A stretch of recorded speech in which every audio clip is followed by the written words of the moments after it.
मेरे साथ 2 लोगों ने 3 जुलाई 2023 की रात को कसौली में मुझे पता है उन्होंने मेरे साथ कितना गलत किया।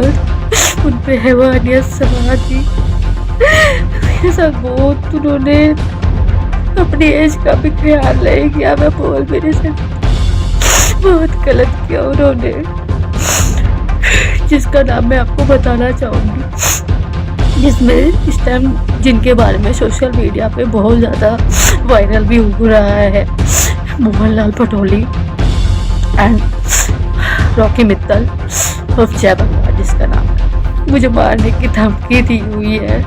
सबके नार्को टेस्ट होने चाहिए, मैं पहले भी बोल चुका हूँ। अब जरूरत है, नहीं तो ये गंदगी हमेशा चलती रहेगी। हरियाणा का हाई प्रोफाइल कथित गैंग रेप केस।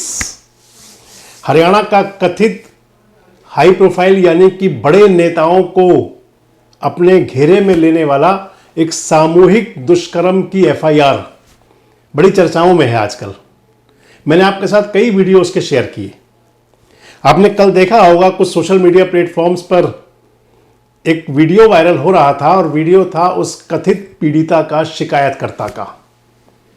शिकायतकर्ता जिसने गैंगरेप की सामूहिक दुष्कर्म की एफआईआर करवाई थी।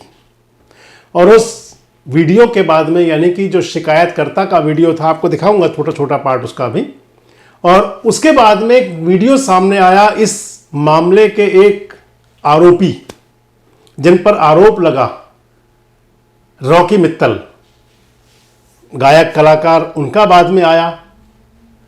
और इसके साथ साथ ही आप सोचने को जरूर मजबूर हुए होंगे कि आखिर चल क्या रहा है। दोस्तों, इस मामले को लेकर के जब एफआईआर वायरल हुई थी 14 जनवरी को, तो मैंने 14 जनवरी को ही आपके साथ एक वीडियो शेयर किया था, और मैंने पहले दिन कहा था कि यह मामला हर प्रकार से षड्यंत्र, साजिश और मनगढ़ंत लगता है। उसको लेकर के कुछ नेगेटिव, कुछ पॉजिटिव आपके कमेंट्स भी थे। कुछ को लगता था कि हमारी अवधारणा गलत है, और कुछ को लगता था कि ठीक है, सबका अपना मत हो सकता है और सबकी अपनी राय हो सकती है। इस सारे मामले को लेकर के हाई प्रोफाइल यूं कहा जा रहा है क्योंकि इस मामले के अंदर जो आरोपी बने उनमें एक हरियाणा भारतीय जनता पार्टी के प्रदेश अध्यक्ष हैं पंडित मोहनलाल पटौली, और दूसरे हैं हरियाणा के अंदर ही कभी राज्य सरकार के अंदर बड़े पदों पर भी रहे, चेयरमैन भी रहे, और इसके साथ साथ एक सेलिब्रिटी हैं, गायक हैं, कलाकार हैं, रॉकी मित्तल। इन दोनों नामों के खिलाफ एफआईआर दर्ज हुई थी। एफआईआर दर्ज हुई थी हिमाचल प्रदेश के कसौली थाने के अंदर। और जब एफआईआर दर्ज हुई थी, मैंने इसलिए कहा था कि यह साजिश, षड्यंत्र लगता है, क्योंकि मामला था 3 जुलाई 2023 का। एफआईआर दर्ज इसके अंदर हुई थी 13 दिसंबर 2024 को, यानी कि लगभग 1.5 साल से भी ज्यादा समय के बाद। और उस मामले के अंदर जो एफआईआर वायरल हुई, वो एफआईआर वायरल हुई 14 जनवरी 2025। अगर सारे घटनाक्रम की टाइमिंग देखें तो उससे लगता था कि यह मामला कहीं ना कहीं, कोई ना कोई इसके पीछे गहरी साजिश है। इसलिए मैंने आपको पहले दिन कहा था, और लगातार मैं आपसे ये बात कह रहा हूं कि यह मामला कोई बड़ी साजिश है। और मेरे जो सूत्र हैं, पुलिस के सूत्र खासकर, वो बता रहे हैं कि पुलिस भी इसके अंदर, हिमाचल प्रदेश पुलिस के मेरे सोर्स बता रहे हैं कि पुलिस भी इसके अंदर काफी हद तक तह में जा चुकी है। और पुलिस को भी लगता है कि जो मैं आपको बता रहा हूं कुछ वैसा ही पुलिस को भी लगता है। अब सबसे महत्वपूर्ण बात है, आपको वो दोनों वीडियोस जो वायरल हो रहे हैं अभी, एक तो शिकायतकर्ता का और दूसरा रॉकी मित्तल का। पहले आप शिकायतकर्ता को सुनिए। शिकायतकर्ता जब सामने कल उनके वीडियो वायरल हुए, तो शिकायतकर्ता उसके अंदर कह रही है कि 1.5 साल घुट घुट के जी हूं, मरने का मन कर जाता था। लेकिन कहीं ये नहीं बताया कि आखिर इतनी देर से एफआईआर क्यों कराई, इसके पीछे कारण क्या था। शिकायतकर्ता ने ये तो कहा कि मुझे पंचकुला बुलाया गया, लेकिन ये नहीं कहा कि आखिर जब पंचकुला बुलाया गया था, जब ये घटनाक्रम सारा उसी समय चला था, तो आखिर 1-1.25 साल बाद ये क्यों।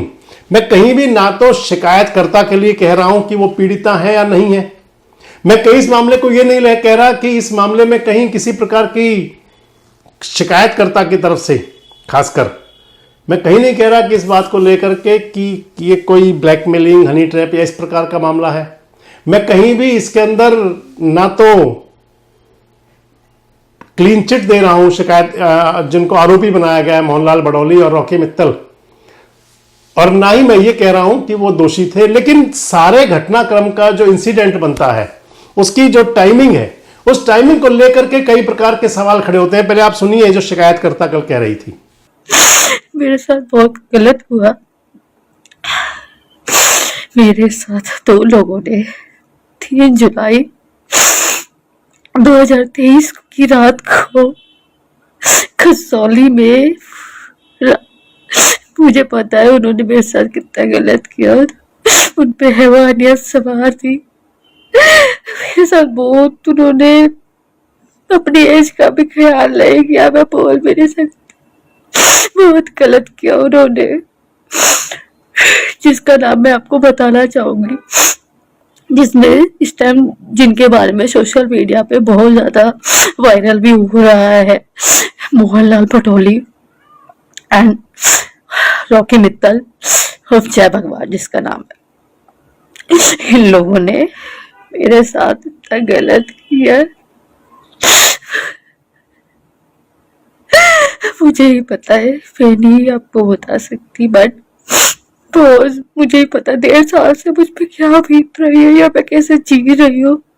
उन लोगों ने मुझे जितना डरा धमका के उन्होंने मुझे अपना सत्ता का ये सब राजनीति या जो भी है, बहुत बुरी तरह से उन्होंने मुझे डरा रखा है, मुझे मारने की धमकी दी हुई है।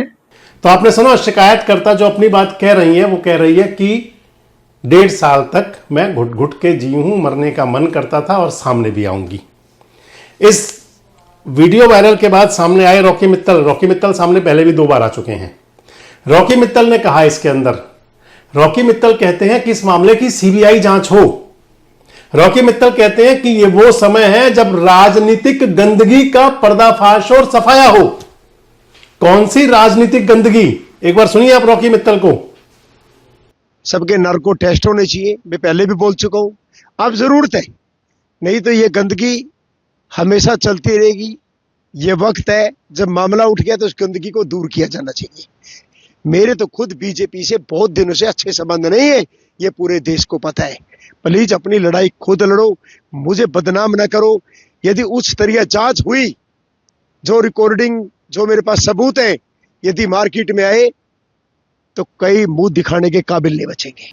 कौन सी राजनीतिक गंदगी की बात कर रहे हैं रॉकी मित्तल, क्यों कह रहे हैं? इसके साथ साथ रॉकी मित्तल एक बात और कह रहे हैं, आपने सुना होगा कि आपकी लड़ाई है खुद लड़ो, मैं तो आपकी पार्टी से दूर था। क्यों कहना पड़ा यह बात? आपको ध्यान होगा मैंने आपके साथ एक वीडियो शेयर किया था और मैंने उस वीडियो के अंदर कहा था कि हम तो डूबे सनम तुम्हें साथ लेकर डूबेंगे। इस घटना के पीछे भारतीय जनता पार्टी के कुछ नेता भी हैं। पंडित मोहनलाल बडौली की धर्मपत्नी भी कह रही है, गीता कौशिक भी कह रही है, उनका दैनिक जागरण के अंदर एक छपा हुआ मैं बयान पढ़ रहा था, चंडीगढ़ से बयान छपा हुआ, वो कह रही हैं कि इस मामले की सीबीआई जांच करा ली जाए। अब सबसे बड़ी बात आ जाती है दोस्तों कि आखिर रॉकी मित्तल किन लोगों को निशाने पे ले रहे हैं, रॉकी मित्तल किसके लिए कह रहे हैं और क्यों कह रहे हैं। रॉकी मित्तल ने यह भी कहा है कि मेरे पास 8 रिकॉर्डिंग है इसकी। मेरी उनसे बात भी हुई थी टेलीफोनिक, और मेरे से टेलीफोनिक बातचीत में उन्होंने कहा था कि जो कथित शिकायतकर्ता है इनके अगर आप वीडियो और सुनेंगे जो उनके पास रिकॉर्डेड है, तो वो कहते हैं कि आपके कान खुल जाएंगे, आपके कान से धुआं निकलने लगेगा। ऐसा क्या बोला होगा, आखिर क्या बात रही होगी ऐसी?